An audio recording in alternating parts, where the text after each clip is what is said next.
I'm gonna try my best to explain how to carry out a litter pick for beginners. The first step is plan your route. Where are you actually going to pick the litter? Is there actually a litter there?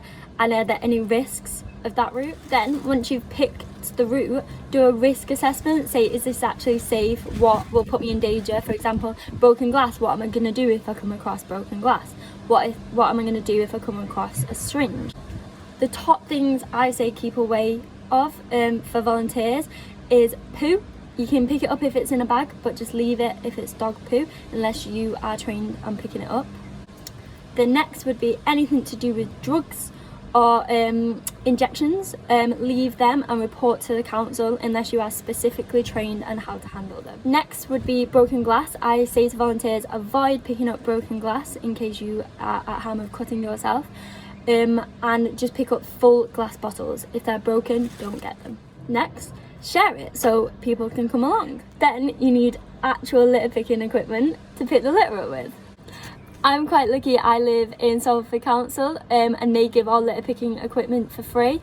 It's really worth checking the street cleansing schemes on your council's website and see if they have something similar.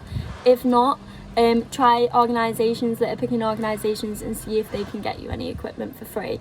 If not, they're very cheap online.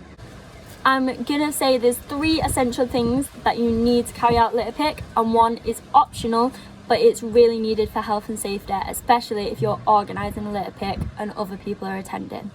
So the 1 optional piece of equipment, some people don't like it, it's quite unfashionable, but I can fashion it up, is a high-vis vest. This makes sure that you're visible, especially if you're on roads or areas where people can come in contact with you. The high-vis is really important so people can see you and what you're doing and that you don't come harm, but you can also see other volunteers that are taking part. A high-vis vest also lets people know what you're doing. So if you're in a public land, for example, they don't think you're doing anything else or fly tipping, they can say straight away that you're a volunteer. People will probably think you're on community payback, but if you just explain, no, I'm actually doing it for free, then they're usually quite surprised. Get used to it. Next is a bin bag, which also comes free from the council. And this is what you put the litter in.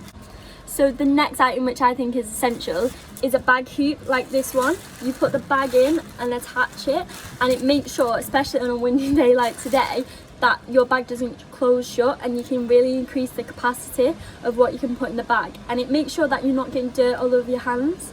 So it's really essential to have a bag. We shouldn't be touching any litter with our hands. We don't want to put us or any other volunteers at risk. I personally don't use any gloves when litter picking because I really like the grip I get from the picker, but I do supply plastic gloves and gardening style gloves to volunteers.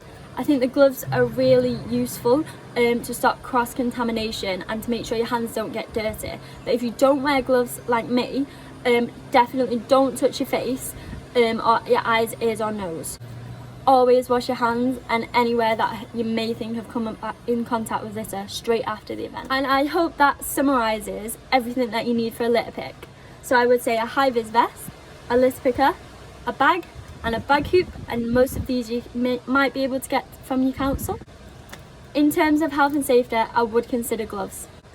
If you want to find out more, you can read my litter picking guide, which pretty much gives you all the information you need to set up your own litter picking group. And happy World Environment Day, guys!